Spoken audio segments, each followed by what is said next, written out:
கர்த்தரும் இரட்சகருமாகிய இயேசுவின் நாமத்தில் உங்கள் அனைவருக்கும் என்னுடைய அன்பின் வாழ்த்துக்களை தெரிவித்துக் கொள்கிறேன். பெரியமான தேவனுடைய பிள்ளைகளை, இந்த நாளிலும் கூட இந்த பரிசுத்த ஓய்வு நாளிலே தேவனுடைய வார்த்தைகளை தியானிக்க தேவன் நமக்கு பாராட்டுகிற தயவிற்கு நாம் நன்றி சொல்லி தேவனை மகிமைப்படுத்துவோம். இந்த நாளிலும் கூட தியானத்திற்கென்று கர்த்தர் கொடுத்த வார்த்தை யோவான் எழுதிய சுவிசேஷத்தில் 2ஆம் அதிகாரம் 17வது வசனத்தை நாம் பார்ப்போம். யோவான் 2ஆம் அதிகாரம் 17வது வசனம். அப்பொழுது உம்முடைய வீட்டை குறித்து உண்டான பக்தி வைராக்கியம் என்னை பட்சித்தது என்று எழுதியிருக்கிறதை அவருடைய சீஷர்கள் நினைவு கூர்ந்தார்கள். ஆண்டவராகிய இயேசு கிறிஸ்து எருசலேமுக்குள் வந்த பொழுது அங்கே ஒரு காட்சியை காண்கிறார். அது என்ன காட்சி? தேவாலயத்தில் தேவனை ஆராதிக்கின்ற அந்த புனித இடத்திலே அந்த யூதர்கள், அந்த எருசலேம் வாசிகள் வியாபாரம் செய்து கொண்டிருக்கிறதை காண்கிறார். வேதத்தில் நாம் வாசிக்கும் பொழுது மேல் 13ஆம் வசனத்திலிருந்து 16 முடிய இந்த சம்பவத்தை குறித்து நாம் வாசிப்போம். பின்பு யூதருடைய பஸ்கா பண்டிகை சமீபமாயிருந்தது. அப்பொழுது இயேசு எருசலேமுக்கு போய் தேவாலயத்திலே ஆடுகள், மாடுகள், புறாக்கள் ஆகிய இவைகளை விற்கிறவர்களையும் காசுக்காரர் உட்கார்ந்திருக்கிறதையும் கண்டு கயிற்றினால் ஒரு சவுக்கை உண்டு பண்ணி அவர்கள் யாவரையும் ஆடு மாடுகளையும் தேவாலயத்துக்கு புறம்பே துரத்திவிட்டு காசுக்காரருடைய காசுகளை கொட்டி பலகைகளை கவிழ்த்து போட்டு புறா விற்கிறவர்களை நோக்கி, இவைகளை இவ்விடத்திலிருந்து எடுத்துக்கொண்டு போங்கள், என் பிதாவின் வீட்டை வியாபார வீடாக்காதிருங்கள் என்றார். தர்மையான வசனங்களில் யூதருடைய பண்டிகை ஆகிய பஸ்கா பண்டிகை நாளில் ஆண்டவராகிய இயேசு கிறிஸ்து எருசலேமுக்குள் பிரவேசிக்கிறார். எருசலேமுக்குள் பிரவேசித்த பொழுது அங்கே தேவாலயத்தில் அங்கே ஆடுகளையும் புறாக்களையும் பறவைகளையும் மிருகங்களையும் வைத்து வியாபாரம் செய்து கொண்டிருந்தார்கள். ஒரு பண்டிகையின் நாள், ஒரு விசேஷ நாள். அநேகர் பல நாடுகளில் இருந்து, பல இடங்களில் இருந்தும் தேவனை தொழுது கொள்ள, ஆராதிக்க அந்த இடத்திற்கு வந்திருப்பார்கள், எருசலேமுக்கு வந்திருப்பார்கள். ஆனால் இந்த எருசலேமில் உள்ள யூதர்களோ தேவாலயத்தை பாழாக்கி கொண்டிருக்கிறதை பார்க்கிறோம். அதை ஒரு வியாபார ஸ்தலமாக அவர்களை செய்து கொண்டிருக்கிறதை பார்க்கிறோம். வியாபாரத்தை நடத்தி கொண்டிருக்கிறதை பார்க்கிறோம். இதை கண்டவுடனே தேவகுமாரனாகிய ஆண்டவராகிய இயேசு கிறிஸ்து மிகவும் ஆவியில வைராக்கியம் கொண்டவராக உடனே ஒரு பெரிய சாட்டை எடுக்கிறதை பார்க்கிறோம். கயிறுகளாலே ஒரு சாட்டையை உருவாக்குகிறதை நாம் பார்க்கிறோம். அதை கொண்டு அந்த ஆலயத்திலே வியாபாரம் செய்கிறவர்களை விரட்டுகிறதை பார்க்கிறோம். ஆம், அப்பொழுது அவருடைய சீடர்கள் ஒரு வார்த்தையை சொல்லுகிறார்கள். அதுதான் நாம் வாசித்த அந்த 17வது வசனம். தேவனுடைய வீட்டை குறித்த பக்தி வைராக்கியம் ஆண்டவராகிய இயேசு கிறிஸ்துவுக்குள் இருந்ததை அவர்கள் பார்க்கிறார்கள். அந்த ஆலயத்தை கெடுத்து கொண்டிருக்கிற அந்த நபர்களையும், அந்த ஆலயம் பாழாய் கிடக்கிறதையும் பார்க்கும் பொழுது ஆண்டவராகிய இயேசு கிறிஸ்துவுக்குள் இருதயம் அப்படியே பற்றி எரிந்தது. ஒரு வைராக்கியம் அவருக்குள் காணப்பட்டது என்று நாம் இந்த வசனத்திலே நாம் பார்க்கிறோம். எனக்கு அருமையான தேவ ஜனமே, மெய்யாகவே இன்றைக்கு எத்தனை ஆலயங்கள் பாழாய் கிடக்கிறதை நம்மாலே பார்க்க முடியும். இன்றைக்கு கோடிக்கணக்கான ஆலயங்கள் பாழாக்கப்பட்டு கொண்டிருக்கிறதை நாம் பார்க்கிறோம். எதை நாம் வாசிக்கிறோம் என்று சொன்னால் 1 கொரிந்தியர் 6ஆம் அதிகாரம் 19வது வசனத்தில் அப்போஸ்தலனாகிய பவுல் இப்படியாய் சொல்லுகிறதை பார்க்கிறோம். 1 கொரிந்தியர் 6:19. உங்கள் சரீரமானது நீங்கள் தேவனாலே பெற்றும் உங்களில் தங்கியும் இருக்கிற பரிசுத்த ஆவியினுடைய ஆலயமாய் இருக்கிறது என்றும் நீங்கள் உங்களுடையவர்கள் அல்ல என்றும் அறியீர்களா? ஆமென், ஹல்லேலூயா. பிரியமான தேவனுடைய பிள்ளைகளே, எருசலேமில் அங்கே வியாபார தலமாய் மாற்றப்பட்டது கைகளால் கட்டப்பட்ட ஆலயம். ஆனால் இன்றைக்கு அப்போஸ்தலனாகிய பவுல் இந்த வசனத்தில் சொல்லுகிறார், உங்களுடைய சரீரமானது தேவனாலே பெற்றும் உங்களில் தங்கியிருக்கின்ற பரிசுத்த ஆவியானவருடைய ஆலயமாயிருக்கிறது என்றும் நீங்கள் அறியீர்களா? அது உங்களுடையதல்லவென்றும் நீங்கள் அறியீர்களா என்று கேட்கிறார். ஆம், இன்றைக்கு மனிதர்களுடைய சரீரங்கள், மனிதனுடைய சரீரங்கள் தேவனுடைய ஆலயங்கள் என்பதை இங்கே ஆமென் ஆவியானவர் வெளிப்படுத்துகிறதை பார்க்கிறோம். அந்த கைகளால் கட்டப்பட்ட ஆலயங்களை விட மனிதர்களாகிய நாம் தேவனுடைய ஆலயங்களாய் திகழ்ந்து கொண்டிருக்கிறோம். இந்த ஆலயங்கள் மேலும் தேவ ஆவியானவர் மிகவும் கவனமுள்ளவராக இருக்கிறார். வேதம் சொல்லுகிறது, ஒருவன் என் ஆலயத்தை கெடுத்தால் தேவன் அவனை கெடுப்பார். இந்த வசனத்தில் வாசிக்கிறோம். 1 கொரிந்தியர் 3:16 இதை குறித்ததான வார்த்தையை பார்க்கலாம். வாசிப்போம். 1 கொரிந்தியர் 3:16 வசனம். நீங்கள் தேவனுடைய ஆலயமாய் இருக்கிறீர்கள் என்றும் தேவனுடைய ஆவி உங்களில் வாசமாய் இருக்கிறார் என்றும் அறியாதிருக்கிறீர்களா? ஆமென். எத்தனை பேர் இது அறிந்திருக்கிறோம்? நீங்கள் தேவனுடைய ஆலயமாய் இருக்கிறீர்கள் என்றும் தேவனுடைய பரிசுத்த ஆவியானவர் உங்களில் வாசமாயிருக்கிறார் என்றும் நீங்கள் அறியீர்களா? எத்தனை பேர் இந்த உண்மையை அறிந்திருக்கிறோம்? நமக்குள்ளே தேவாவியானவர் வாசம் பண்ணி கொண்டிருக்கிறதை நாம் அறிவோமாக. நாமே தேவாலயம் என்பதை பரிசுத்த ஆவியானவர் இந்த நாளிலே உபதேசிக்கிறதை பார்க்கிறோம். மேலும் 2 கொரிந்தியர் 6:16 வசனத்திலும் கூட இதை குறித்து அப்போஸ்தலனாகிய பவுல் சொல்லுகிறதை பார்க்கிறோம். வாசிங்கள். தேவனுடைய ஆலயத்துக்கும் விக்கிரகங்களுக்கும் சம்பந்தம் ஏது? நான் அவர்களுக்குள்ளே வாசம் பண்ணி அவர்களுக்குள்ளே உலாவி அவர்கள் தேவனாயிருப்பேன், அவர்கள் என் ஜனமாயிருப்பார்கள் என்று தேவன் சொன்னபடி நீங்கள் ஜீவனுள்ள தேவனுடைய ஆலயமாயிருக்கிறீர்களே. தேவனுடைய ஆலயத்திற்கும் விக்கிரகங்களுக்கும் சம்பந்தம் ஏது? நான் அவர்களுக்குள்ளே வாசம் பண்ணி அதாவது நமக்குள்ளே. இந்த செய்தியை கேட்கிற எனக்கு அருமையான சகோதரனே, சகோதரியே, கர்த்தர் நமக்குள் வாசம் பண்ணி அவர்களுக்குள்ளே உலாவி அவர்கள் தேவனாயிருப்பேன், அவர்களின் ஜனங்களாயிருப்பார்கள் என்று சொல்லி கர்த்தர் சொல்லுகிறார். அவர் நமக்குள்ளே வாசம் பண்ணுகிறவராக, வசிக்கிறவராக, குடியிருக்கிறவராக ஆண்டவர் தம்மை குறித்து இங்க நமக்கு வெளிப்படுத்துகிறார். ஜீவனுள்ள தேவனுடைய ஆலயமாய் இருக்கிறீர்களே. அப்படியானால் இன்றைக்கு நம்முடைய ஆலயங்கள் கர்த்தருடைய பார்வையிலே எப்படி இருக்கிறது? அன்று எருசலேமுக்கு வந்த பொழுது ஆண்டவர் அந்த எருசலேம் தேவாலயத்தை கண்ட பொழுது அது கல்லர் குகையாக மாற்றப்பட்டிருப்பதாக ஆண்டவர் அந்த இடத்துல சொல்லி அவர்களை கண்டிக்கிறதும் அவர்களை அந்த இடத்தை விட்டு விரட்டுவதும் அந்த ஆலயத்தை சுத்திகரிப்பதையும் நம்மாலே பார்க்க முடியும். ஆம் தேவனுடைய பிள்ளைகளே, அந்த கைகளால் கட்டப்பட்ட ஆலயத்தின் மேல் ஆண்டவராக இயேசு கிறிஸ்து, தேவகுமாரனாக இயேசு கிறிஸ்து அவ்வளவு வைராக்கியம் பாராட்டி இருக்கிறார் என்று சொன்னால், இன்றைக்கு நம்மை குறித்தும் அதை விட அதிகமாகவே கர்த்தர் வைராக்கியம் பாராட்டுகிறவராக இருக்கிறார். பிரியமான தேவனுடைய பிள்ளைகளே, நம்முடைய சரீரங்கள் தேவனுடைய ஆலயம், நமக்குள்ள கர்த்தர் வாசம் பண்ணுகிறார் என்று சொல்லப்பட்டிருக்கிறது. ஆனால் இன்றைக்கு ஆலயங்கள் எப்படி பாழாய் கிடக்கிறது என்று நாம் வாசிக்கும் பொழுது, இந்த ஆலயங்கள் எப்படியெல்லாம் கெட்டு கிடக்கிறது என்பதை நாம் வேதத்தில் வாசிக்கும் பொழுது, எரேமியாவின் புஸ்தகத்தில் நாம் அதை குறித்து வாசிக்கிறோம். 17ஆம் அதிகாரம் 9வது வசனத்தில் பக்தன் இப்படியாய் சொல்லுகிறார், மனிதனுடைய ஆலயம், மனிதனுடைய சரீரம் எப்படியெல்லாம் தீட்டுப்பட்டிருக்கிறது. வாசிப்போம். எல்லாவற்றை பார்க்கிலும் இருதயமே திருக்குள்ளதும் மகா கேடுள்ளதுமாயிருக்கிறது, அதை அறியத்தக்கவன் யார்? ஆமென். பிரியமான தேவனுடைய பிள்ளைகளே, இன்றைக்கு சரீரத்தில் உள்ள அவயவங்களிலே எல்லாவற்றையும் பார்க்கிலும் வேதம் சொல்லுகிறது, இருதயம், உங்கள் இருதயம் மகா கேடுள்ளதுமாயிருக்கிறது, அது திருக்குள்ளதாயிருக்கிறது என்று வேதம் சொல்லுகிறது. ஆமென். மகா கேடுள்ளதா இருக்கிறது. ஏன் இருதயம் அப்படி கேடுள்ளதாக இருக்கிறது? ஏன் இருதயம் அப்படி ஒரு பயங்கரமான இத்திருக்கு நிறைந்ததாய் காணப்படுகிறது? வேதம் சொல்லுகிறது, மத்தேயு எழுதிய சுவிசேஷம் 15ஆம் அதிகாரம் 18 20 வசனங்களை நாம் வாசிக்கும் பொழுது அந்த இருதயத்தை குறித்ததான வார்த்தைகளை நாம் அங்கே வாசிக்கிறோம். வாசிக்க கேட்போம்.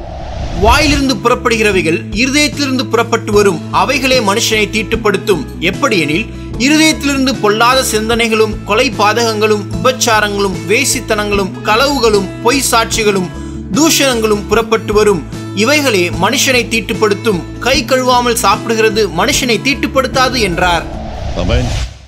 அந்நாட்களிலே, இயேசு வாழ்ந்த காலங்களிலே சீடர்கள் கை கழுவாமல் சாப்பிடுவது ஒரு குற்றமாக நினைத்தார்கள். கைகளை கழுவாமல் புசிக்கிறார்கள் என்பது ஒரு குற்றமாக, ஒரு தீங்காக, தீமையாக அவர்கள் கருதினார்கள். அப்படிப்பட்ட காலங்களில் கர்த்தர் அவர்களை உணர்த்துகிறதை பார்க்கிறோம். ஆனால் ஒரு மனுஷனுடைய வாழ்க்கையை அழிக்கிறதும் ஒரு மனுஷனை தீட்டுப்படுத்துவதும் எது என்று சொல்லும் பொழுது அவன் வாயிலிருந்து புறப்பட்டு வருகிற வார்த்தைகள், வாயின் வார்த்தைகள். ஆகவேதான் பக்தனாகிய தாவீது சொல்லுகிறார், தேவனே, ஆண்டவரே, என் வாயின் வார்த்தைகளும் என் இருதயத்தின் தியானமும் உமக்கு பிரியமாக இருப்பதாக. என் வாயின் வார்த்தைகளும் என் இருதயத்தின் தியானம் உமக்கு பிரியமாயிருப்பதாக, பிரீதியாயிருப்பதாக என்று சொல்லுகிறார். பிரியமானதோட பிள்ளைகளே, வாயிலிருந்து புறப்படுகிறவைகள் இருதயத்திலிருந்து புறப்பட்டு வருகிறான். அது இருதயத்திலிருந்து வாயின் மூலமாக வெளிவருகிறது. அவைகளே மனுஷனை தீட்டுப்படுத்தும் என்று சொல்லப்பட்டிருக்கிறது. ஏனென்றால் இருதயம் மகா திருக்குள்ளதும் மகா கேடுள்ளதுமாய் இருக்கிறது என்று எரேமியா அன்றைக்கே சொல்லியிருக்கிறார். ஆகவே அங்கிருந்து வருகிறது எதுவா இருந்தாலும் அது நல்லவைகளா இருக்காது என்று ஆண்டவராகிய கர்த்தர் சொல்லுகிறார். ஏனென்றால் வாயிலிருந்து புறப்பட்டவைகள் இருதயத்திலிருந்து புறப்பட்டு வருகிறபடினாலே அவைகள் மனுஷனை தீட்டுப்படுத்தி, 19வது வசனத்தில் வாசிக்கிறோம், எப்படி எனில் இருதயத்திலிருந்து பொல்லாத சிந்தனைகள் வருகிறது. பொல்லாத சிந்தனைகள், பொல்லாத எண்ணங்கள், பொல்லாத யோசனைகள், தீமையான எண்ணங்கள், தீமையான சிந்தனைகள் யாரை அழிக்கலாம், யாரை நாசமாக்கலாம், எந்த குடும்பத்தை அவன் அழிக்கலாம், எவரை நாம் கொன்றுவிடலாம், இது போன்ற எண்ணங்கள் எல்லாம் இருதயத்தில் தோன்றி மனிதனுடைய வார்த்தைகளால் வெளிவந்து அவைகள் செய்களால் மாறுகிறதை பார்க்கிறோம். வேதத்தில் வாசிக்கிறோம், சிந்தனைகளும் கொலைபாதகங்களும் விபச்சாரங்களும் வேசித்தனங்களும் களவுகளும் பொய் சாட்சிகளும் மற்றும் தூஷணங்கள், கெட்ட வார்த்தைகள், தூஷணங்கள், தூஷிக்கின்ற காரியங்கள் அவைகள் எல்லாம் புறப்பட்டு வரும். இவைகளே மனுஷனை தீட்டுப்படுத்தும் என்று ஆண்டவராக இயேசு கிறிஸ்து சொல்லுகிறதை பார்க்கிறோம். பிரியமானதோட பிள்ளைகளே, எனவே இருதயத்திலிருந்து இவைகள் எல்லாம் வருகிறது. தீட்டானவைகள், தீமையானவைகள் வாயிலிருந்து, இருதயத்திலிருந்து புறப்பட்டு வாயின் மூலமாக வெளியே வருகிறது.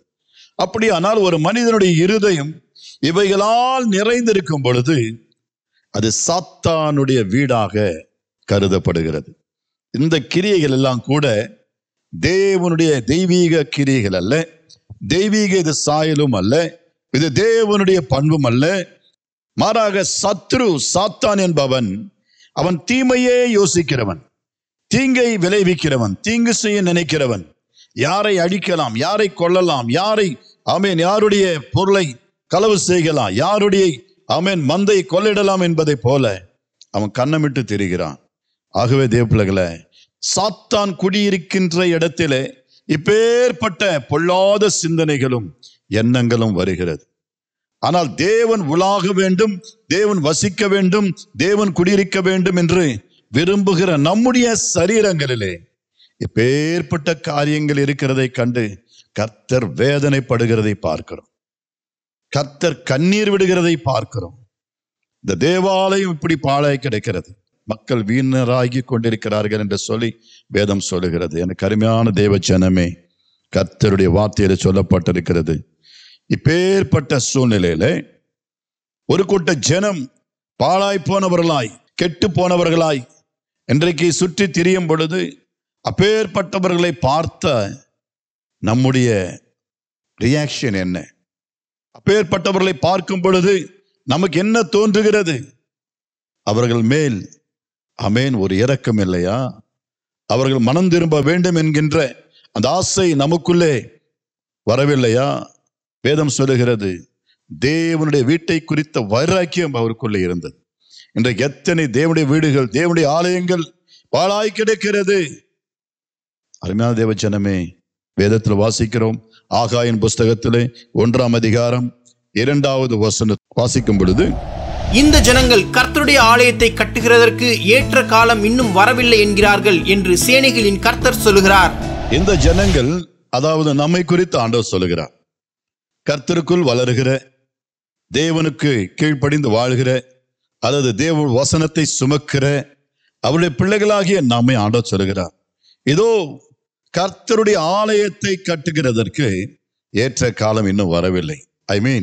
இதுல என்ன சொல்லப்பட்டிருக்கிறது என்று சொன்னால், இன்றைக்கு அநேக பேருடைய வாழ்க்கை பாழாய் கிடக்கும் பொழுது அந்த மக்களை சந்தித்து அவர்களுக்கு சத்தியம் சொல்லி அவர்களை நல்வழிப்படுத்தவும், அவருடைய வாழ்க்கை மீண்டும் சீராக்கவும், அவர்களை எழும்பி பிரகாசிக்க செய்யவும் ஏற்ற காலம் இது இல்லை என்று சொல்லி, இது அல்ல என்று சொல்லி தட்டி கழித்து கொண்டே இருக்கிறதை பார்க்கிறோம். தேவனுடைய பிள்ளைகளை, உங்களையும் என்னை ரட்சித்த ஆண்டவருக்காக, தேவனுக்காக நாம் செய்கின்ற மகா பெரிய சேவை, ஒரு கூட்ட ஜனத்தை, அதாவது அழிவுக்கு நேராக, கேட்டுக்கு நேராக, நரகத்திற்கு நேராய் சென்று கொண்டிருக்கிற மக்களை நல்வழிப்படுத்தி புனித வழியிலே, சத்தியத்தின் வழியிலே தேவனுடைய ராஜ்யத்திற்கு நேராக திருப்ப வேண்டும் என்பது தேவனுடைய சித்தம், தேவனுடைய நோக்கம். எல்லா மனிதர்களும் ரட்சிக்கப்பட வேண்டும் என்பது தேவனுடைய சித்தமா இருக்கிறபடினாலே அந்த சித்தத்திற்கு நாம ஒப்பு கொடுப்போமா? கர்த்தருடைய வார்த்தை சொல்கிறது 7வது வசனமும் 8வது வசனத்திலும், ஆகாய் 1:7-8 வசனங்கள். உங்கள் வழிகளை சிந்தித்து பாருங்கள் என்று சேனைகளின் கர்த்தர் சொல்லுகிறார். நீங்கள் மலையின் மேல் ஏறி போய் மரங்களை வெட்டி கொண்டு வந்து ஆலயத்தை கட்டுங்கள், அதன் பேரில் நான் பிரியமாயிருப்பேன், அதனால் என் மகிமை விளங்கும் என்று கர்த்தர் சொல்லுகிறார். நமக்கு ஆண்டவர் கொடுக்கிற ஆலோசனை என்ன? உங்கள் வழிகளை சிந்தித்து பாருங்கள். உங்கள் வழிகளை சிந்தித்து பாருங்கள். நீங்கள் நன்றாயிருந்தால் போதாது. நீங்கள் ரட்சிக்கப்பட்டவர்களாய், மனம் திரும்பியவர்களாய், நீங்கள் மற்றும் தேவனுடைய ராஜ்யத்திற்குரியவர்களாய் இருந்தால் போதாது. மற்றவர்களையும் ஆதாயப்படுத்துவதற்கு பிரயாசப்பட வேண்டும். இன்றைக்கு அப்படி படாததுனால, அப்படி செய்யாததுனால, நாம் ஊழியம் செய்யாததுனால, ஆத்தும ஆதாயம் செய்யாததுனால, வேதம் சொல்லுகிறது, நீங்கள் எவ்வளவு பிரயாசப்பட்டும், நீங்க எவ்வளவுதான் புசித்தும் திருப்தி அடையாமல் இருக்கிறீர்கள். நீங்கள் திருப்தி அடையாமல் இருக்கிறீர்கள். உங்கள் வருமானங்களும் சரி, எல்லாமே நிற்கிறது அல்ல என்று சொல்லுகிறார். நம்முடைய வாழ்க்கையில ஒரு போதுமான செழிப்பில்லாமல், ஆசீர்வாதம் இல்லாமல் வாழ்ந்து கொண்டிருக்கிறார். ஆம் தேவனுடைய பிள்ளைகளை, வசனம் சொல்லுகிறது, நீங்கள் மலை மேல் ஏறி போய் மரங்களை வெட்டி கொண்டு வந்து ஆலயத்தை கட்டுங்க, ஆலயத்தை கட்டுங்க, இந்த ஆலயங்களை கட்டுங்க என்று ஆண்டவர் சொல்லுகிறார். உன்னை சுற்றில் இருக்கிற ரட்சிக்கப்படாத ஆலயங்கள், இன்னும் தேவனை அறியாத ஆலயங்கள், தேவனை தொழுது கொள்ளாத ஆலயங்கள், தேவனுடைய பிரசன்னம் இல்லாத ஆலயங்கள், தேவ ஆவியானவர் உலாவுவதற்கு, தேவ ஆவியானவர் ஆமென் அமர்வதற்கு, குடியிருப்பதற்கு இடங்கொடாத ஆலயங்கள் ஏராளமாய் நம்மை சுற்றிலும் இருக்கிறது. அந்த ஆலயங்களை நாம் மீண்டும் எழுப்பி கட்ட வேண்டும். அவர்களை சந்தித்து விழுந்து போன அவருடைய வாழ்க்கையை, பின்மாற்றமடைந்த வாழ்க்கையை, கர்த்தரை விட்டு தூரம் போகிறவருடைய வாழ்க்கையை, நரகத்திற்கு நேராக ஓடிக்கொண்டிருக்கிற அவருடைய ஓட்டத்தை நாம் தடுத்து நிறுத்தி தேவ ராஜ்யத்திற்கு நேராக திருப்ப கடவோம். அதன் பேரில் தேவன் பிரியமா இருப்பாராம். தேவன் அதிலே பிரியமா இருக்கிறார். ஒரு ஆத்துமா மனம் திரும்புவது தேவனுக்கு மிகவும் சந்தோஷத்தை உண்டாக்கும். மத்தேயு சுவிசேஷத்தில் நாம் அதை வாசிக்கிறோம். ஆமென். கண்மையான தேவனுடைய பிள்ளைகளே, ஒரு பாவி மனம் திரும்பும் பொழுது, தன்னுடைய கெட்ட காரியங்களை விட்டு மனம் திரும்பி நல்வழியிலே வரும் பொழுது, ஆமென், கர்த்தர் அதில் பிரியமாய் சந்தோஷப்படுவாராம். பரலோகமே அதை குறித்து சந்தோஷப்படும் என்று சொல்லப்பட்டிருக்கிறது. ஆமென். வேதத்துல வாசிக்கும் பொழுது எசேக்கியேல் 18ஆம் அதிகாரம் 23வது வசனத்தில் இப்படியாய் சொல்லப்பட்டிருக்கிறது. எசேக்கியேல் 18:23. துன்மார்க்கன் சாகிறது எனக்கு எவ்வளவேனும் பிரியமோ, அவன் தன் வழிகளை விட்டு திரும்பி பிழைப்பதல்லவோ எனக்கு பிரியம் என்று கர்த்தராகிய ஆண்டவர் சொல்கிறார். ஆமென். கர்த்தருக்கு மகிமை உண்டாவதா. வேதம் சொல்லுகிறது, துன்மார்க்கன், பாவிகள் தங்கள் துன்மார்க்கத்திலே மரிப்பது எனக்கு எவ்வளவேனும் பிரியமோ. எனக்கு அருமையான தேவ ஜனமே, எனக்கு அதுல சந்தோஷம் இல்லை.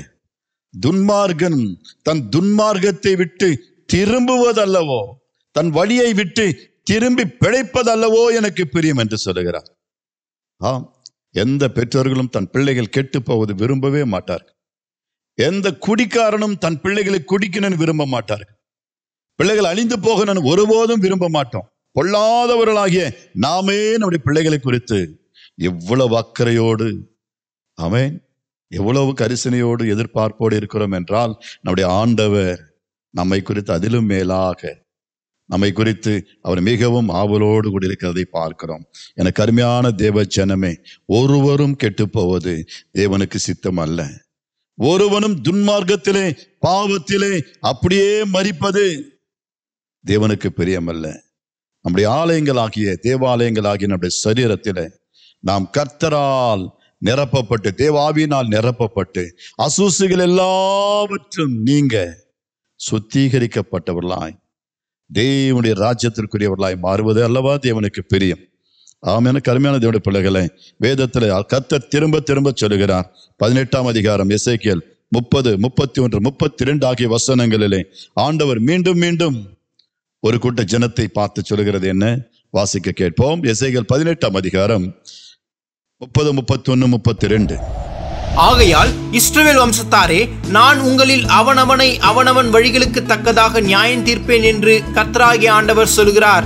நீங்கள் மனம் திரும்புங்கள், உங்களுடைய எல்லா மீறுதல்களையும் விட்டு திரும்புங்கள். அப்பொழுது அக்கிரமம் உங்கள் கேட்டுக்கு காரணமாயிருப்பதில்லை. நீங்கள் துரோகம் பண்ணின உங்களுடைய எல்லா துரோகங்களையும் உங்கள் மேல் இராதபடிக்கு விலக்கி, உங்களுக்கு புது இருதயத்தையும் புது ஆவியையும் உண்டு பண்ணி கொள்ளுங்கள். இஸ்ரவேல் வம்சத்தாரே, நீங்கள் ஏன் சாக வேண்டும்? மனம் திரும்புங்கள், அப்பொழுது பிழைப்பீர்கள். சாகிறவனுடைய சாவை நான் விரும்புகிறதில்லை என்று கர்த்தராகிய ஆண்டவர் சொல்கிறார். சாகிறவனுடைய சாவை நான் ஒருபோதும் விரும்புகிறதில்லை. இந்த சாவு என்று சொல்லும் பொழுது இம்மையிலே மரிப்பதல்ல, நம்முடைய ஆத்துமா மரணத்தை குறித்து வேதம் சொல்லுகிறது. ஆத்துமா சாகவே சாகும். ஆமென். பாவம் செய்கிற ஆத்துமா சாகும் என்று கர்த்தருடைய வார்த்தை சொல்லுகிறது. அதுதான் இரண்டாவது மரணம். இரண்டாவது மரணம். இந்த பூமியில எல்லோருக்கும் மரணம் உண்டு. பரிசுத்தவான்களும் இந்த உலகத்தை விட்டு பிரிந்து கடந்து போகிறார்கள். தம்முடைய ஜீவன் பிரிந்து போகிறது. ஆனாலும் அவர்களுக்கு இரண்டாம் மரணம் இல்லை.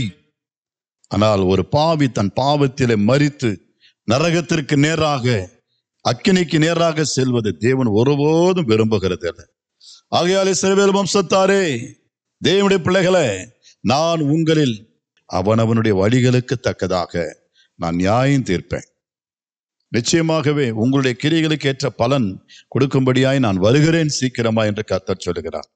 நீங்கள் மனம் திரும்புங்கள். உங்களுடைய எல்லா மீறுதல்களையும் அக்கிரமங்களையும் தீய நினைவுகளை விட்டு மனம் திரும்ப வேண்டும். மதம் மாறுவதல்ல. அந்த மதத்திலிருந்து இந்த மதத்திற்கு வருவதை ஆண்டவர் ஒருபோதும் விரும்பல. ஆண்டவர் விரும்புவது நம்முடைய மனம் மாற வேண்டும். மனம் புதிதாகிறதுனாலே தேவனுடைய பிள்ளைகளாய் மாற வேண்டும். இருதயத்தில் இருக்கின்ற எண்ணங்கள், சிந்தனைகள், யோசனைகள், கசப்புகள் எல்லாவற்றையும் நீங்கினவர்களாய் தேவனுடைய சாயலாக, தேவனுடைய பண்புகள் கொண்டவர்களாய், தேவனுடைய சத்திய வார்த்தைகளை கொண்டவர்களாய் நாம் வாழ வேண்டும். அதுதான் மனம் திரும்புதல். ஆமென். அப்பொழுது அக்கிரமம் உங்களை கேட்டுக்கு காரணமாய் இருப்பதில்லை என்று சொல்லுகிறார். தேவன் நம்மை மன்னிக்கிறவராயிருக்கிறார். நாம் மனம் திரும்ப வேண்டும். எனக்கு அருமையான தேவனுடைய பிள்ளைகளை, மனம் திரும்புதலை கர்த்தர் மிகவும் அவர் விரும்புகிற தேவனாயிருக்கிறார். ஆண்டவராகிய இயேசு கிறிஸ்து இந்த பூமியில வாழ்ந்த நாட்களிலே அவர் செய்த பிரசங்கம் எல்லாம் கூட மனம் திரும்புங்கள், பரலோக ராஜ்யம் சமீபித்திருக்கிறது. மனம் திரும்புங்கள், தேவனுடைய ராஜ்யத்தின் பிள்ளைகளாய் மாறுவீர்கள். உங்களுடைய மனம் திருந்த வேண்டும். உங்களுடைய வாழ்க்கை திருந்தும். மனம் புதிதாகும் பொழுது சரீரம் ஆட்டோமேட்டிக்கா புதிதாக்கப்படும், மறுரூபமாக்கப்படும். வேதம் சொல்லுகிறது, ஒருவன் கிறிஸ்துவுக்குள் இருந்தால் அவன் புதிய சிருஷ்டியா இருக்கிறான். தேவன் அதை தான் விரும்புகிறார். நாம் புதிய சிருஷ்டியாக, புதிய மனிதர்களாக, புதிய வாழ்க்கை வாழ்கிறவர்களாய், நித்திய சந்தோஷமும் சமாதானம் பெற்றவர்களாய், கர்த்தருக்கு பிரியமானவர்களாய் வாழ வேண்டும் என்பதே அவருடைய நோக்கம்.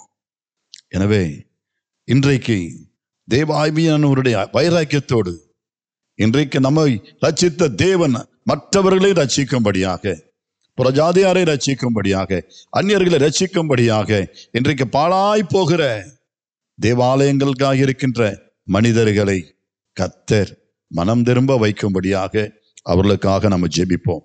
கர்த்தருடைய வார்த்தை சொல்லுகிறது, எசேக்கியேல் 3ஆம் அதிகாரம் 18, 19 வசனங்களிலே, எசேக்கியேல் 3ஆம் அதிகாரம் 18வது வசனமும் 19வது வசனமும், சாகவே சாவா என்று நான் துன்மார்க்கனுக்கு சொல்லுகையில், நீ துன்மார்க்கனை தன் துன்மார்க்கமான வழியில் இராதபடிக்கு எச்சரிக்கும்படியாகவும் அவனை உயிரோடே காக்கும்படியாகவும் அதை அவனுக்கு சொல்லாமலும் நீ அவனை எச்சரியாமலும் இருந்தால், அந்த துன்மார்க்கன் தன் துன்மார்க்கத்திலே சாவான், அவன் இரத்த பழியோ உன் கையிலே கேட்பேன். நீ துன்மார்க்கனை எச்சரித்தும் அவன் தன் துன்மார்க்கத்தையும் தன் ஆகாத வழியையும் விட்டு திரும்பாமற் போவானாகில் அவன் தன் துன்மார்க்கத்திலே சாவான், நீயோவென்றால் உன் ஆத்துமாவை தப்புவிப்பாய். ஆமென். பெரியமான பிள்ளைல வேதம் சொல்லுகிறது, நான் சில நேரங்கள்ல இந்த மனிதன் சாவான், அந்த மனிதன் சாவான், பாவத்திலே செத்து போயிடுவான் என்று சொன்னாலும் கூட அவர்கள் அந்த துன்மார்க்கத்துக்கு ஆமென் ஏதுவான காரியங்களை செய்தாலும் தன் துன்மார்க்கமான வழிகளை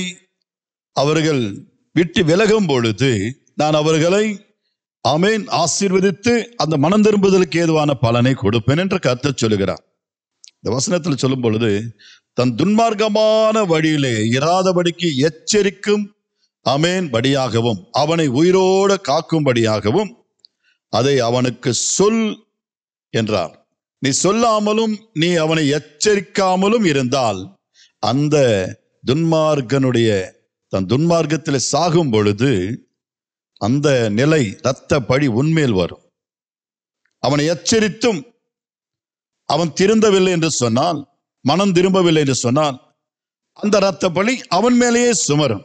ஆனால் நீயோ அவன் செய்கின்ற தவறான கிரியைகளை, துன்மார்க்கமான கிரியைகளை சுட்டி காட்டி அதிலிருந்து அவன் வெளியே வருவதற்கு, மனம் மாறுவதற்கு ஏதுவான அவனுக்கு சத்தியம் சொல்லி அவனை திருத்தி நீ எச்சரிப்பாயாக என்று கர்த்தர் சொல்கிறார்.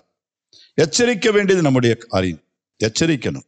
தீமை செய்யாத, இந்த பொல்லாப்பு செய்யாத, இந்த கெட்ட காரியங்களை செய்யாத, உன்னால் மற்றவர்களுக்கு எந்த கேடு உண்டாக கூடாது, உன்னால் எந்த மக்களுக்கும் சமாதானமின்மை இருக்கக்கூடாது, மக்கள் சந்தோஷமா இருக்கணும், திருடாத, களவு செய்யாத என்று ஆண்டவர் அநேக வார்த்தைகளை சொல்லி இருக்கிறார்.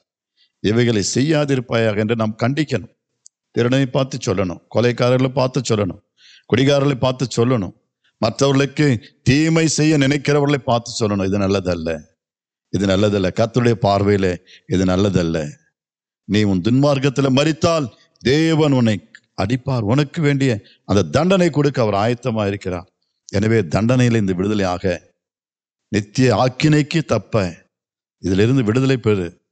மீட்படையாவாயாக என்று நம்ம ஆண்டவர் சமூகத்துல மீட்படைவாயாக என்று நாம் சொல்லும் பொழுது அவர்கள் நிச்சயமாகவே மனம் திரும்பும் பொழுது தேவன் மகிமைப்படுவார், மகிழ்ச்சி அடைவார். கரிமான தேவனுடைய பிள்ளைகளை எச்சரிக்க வேண்டியது நம்முடைய வேலை, ஊழியர்களுடைய வேலை, தேவனுக்கென்று பிரகாசிக்கின்ற விசுவாசிகளுடைய வேலை. நாம் பார்க்கின்ற அத்தனை பேருக்கும் சுவிசேஷம் சொல்ல வேண்டியது நம்முடைய கடமை, நம்மேல் விழுந்த கடமை. நாம் சொல்வோமாக, நாம் சொல்லணும். ஏற்றுக்கொள்வதும் ஏற்றுக்கொள்ளாததும் அவர்களுடைய வேலை. ஏற்றுக்கொண்டால் வேதம் சொல்லுகிறது அவர்களுக்குரிய பலனை பெற்றுக்கொள்வார்கள். ஏற்றுக்கொள்ளாத பட்சத்தில் அதற்கேற்ற பலனையும் பெற்றுக்கொள்வார்கள். எனவே சொல்லாமல் இருந்து அவன் தன் துன்மார்க்கத்திலே சாவானேயானால், உன்னோட பழகிற உன் நண்பன், உன் கூட வேலை செய்கிறவர்களுக்கு நீ சத்தியம் சொல்லாமல், நித்தியத்தை குறித்து சொல்லாமல் அப்படியே விட்டு நான் உண்டு என் வேலை உண்டு என்று இருந்தால் அவன் தன் துன்மார்க்கத்திலும் அக்கிரமத்திலும் அல்லது பொல்லாப்பிலும் அகப்பட்டு அவனுக்கு வருகிற தண்டனைகள்ல சிக்கி அவன் ஒருவேளை மறிந்து போவானே, ஆனால் அந்த இரத்தப்படி உண்மையில வரும் என்று கர்த்தர் சொல்கிறார். அந்த ஆலயத்தை குறித்ததான ஒரு வைராக்கியம் நமக்குள்ளே இருக்க வேண்டாமா? தேவன் இந்த புத்தாண்டிலே அப்பேற்பட்ட ஒரு வைராக்கியத்தை கொடுப்பாரா? அழிந்து போகிற ஆத்துமாக்களுக்காக, அழிந்து போகிற மக்களுக்காக, ஆமென், ஆமென், தேவனை அறியாமல் வாழ்கிற மக்களுக்காக, ஜீவனுள்ள தேவனை விசுவாசியாதவர்களுக்காக நாம் அதிகமாய் பாரத்தோடு ஜெபிப்போம். அவர்களுக்காக பிரயாசப்பட்டு தேவ சமூகத்தில் மன்றாடி அவர்களை மீட்டெடுப்போம். கர்த்தர் நமக்கு துணை செய்வான். வேதம் சொல்லுகிறது, எசேக்கியேல் 33 அதிகாரம் 7வது வசனத்தில் வாசிப்போம். கடைசியாக எசேக்கியேல் 33 7வது வசனம். மனுபுத்திரனே, நான் உன்னை இஸ்ரவேல் வம்சத்தாருக்கு காவற்காரனாக வைத்தேன். ஆகையால் நீ என் வாயினாலே வார்த்தையை கேட்டு என் நாமத்தினாலே அவர்களை எச்சரிப்பாயாக. என் கருமையான பிள்ளைகளை கர்த்தர் சொல்லுகிறார், நான் உன்னை இஸ்ரவேல் வம்சத்தாருக்கு காவற்காரனாக வச்சிருக்கிறேன். You are the watchman. நீதான் வாட்ச்மேன். உன் சகோதரனுக்கும், உன் குடும்பத்தாருக்கும், உன் ஊராருக்கும், உன் பட்டணத்திற்கும், உன் தேசத்திற்கும் நீ ஒரு வாட்ச்மேன், காவற்காலன். ஆமென். கர்த்தர் உன்னை காவலாளியாக வைத்திருக்கிறார். காவல் காக்க வேண்டியது உன்னுடைய கடமை. ஒருவனும் கெட்டு போகாமல் பார்த்து கொள்ள வேண்டியது, ஒருவனும் அழிந்து போகாமல் பார்த்து கொள்ள வேண்டியது, ஒருவனும் தீமையோடு கூட தீமையிலே சாகிறவனாக, பொல்லாப்பிலே அகப்படுகிறவனாக இருக்க காத்து கொள்ள வேண்டியது உன்மேல் விழுந்த கடமை. எனக்கு அருமையான தேவ ஜனமே, சமுதாயத்தில் நாம் எல்லோரும் இப்படிப்பட்டதானே ஆமென் காவலர்களாய் வாழ்ந்தால் நிச்சயமா நம்முடைய தேசம் எப்படி இருக்கும்? ஆமென். பாவமற்ற, தீமையற்ற, துன்மார்க்கமற்ற தேசம் சமாதானத்தோடு சேமத்தோடு இருக்கும். எல்லா ஜனங்களும் சுபிட்சமாய் வாழ்வார்கள் அல்லவா? எனக்கு அருமையான தேவனுடைய பிள்ளைகளே, வேதம் சொல்லுகிறது, நீ வாயினாலே என் வார்த்தைகளை கேட்டு என் நாமத்தினாலே அவர்களை எச்சரிப்பாயாக. ஆண்டவர் சொல்லுகிற என் வார்த்தைகள், கர்த்தருடைய வார்த்தைகள், தேவனுடைய சத்தியத்தை நாம் அறிவித்தால் அந்த சத்தியம் அவர்களை விடுதலையாக்கும். அவர்களும் அவருடைய குடும்பங்களும் மனம் திரும்பி கர்த்தரை ஏற்றுக்கொண்டு மகிழ்ச்சியோடு வாழ்வார்கள். அந்த பலன் உங்களுக்கும் சேரும், நமக்கும் சேரும். ஒரு மனிதன் மனம் திரும்பும் பொழுது பரலோகத்தில் அவர்களுடைய பெயர் ஜீவபுஸ்தகத்தை எழுதுவது மட்டுமல்லாமல் நமக்கும் ஒரு பலன் உண்டு, பங்கும் உண்டு. அநேகரை ஜீவ மார்க்கத்திற்குட்படுத்துகிறவர்கள் அவர்கள் ஆகாய மண்டலத்திலே நட்சத்திரங்களைப் போல, ஜோதிகளைப் போல பிரகாசிப்பார்கள், சுடர்களை போல இருப்பார்கள் என்று வேதம் சொல்லுகிறது. அநேகரை நாம் ரட்சிப்போமாக. இந்த ஆண்டிலே தீமையான வழிகளில், பொல்லாத வழிகளில், வீணான வழிகளில், கேடான வழிகளில் சென்று கொண்டிருக்கிற மக்களை நாம் சந்திப்போம், அவர்களை தொடுவோம், அவர்களோட பேசுவோம், அவரை நல்வழிப்படுத்துவோம். தேவன் நம்மோடு இருந்து அவர் கிரியை செய்ய வல்லவராயிருக்கிறார். ஆலயத்தை குறித்ததானே வைராக்கியம் இயேசுக்குள் இருந்தது போல இன்றைக்கு நாம் காண்கிற அத்தனை ஆலயங்களை குறித்த ஒரு வைராக்கியம், ஒரு தாகம், ஒரு வாஞ்சை நமக்குள் இருக்க கர்த்தர் உதவி செய்வாராக. உங்களுக்காக நான் ஜெபிப்பேன். கர்த்தர் நம்மோடு இருப்பாராக. God bless you. Thank you.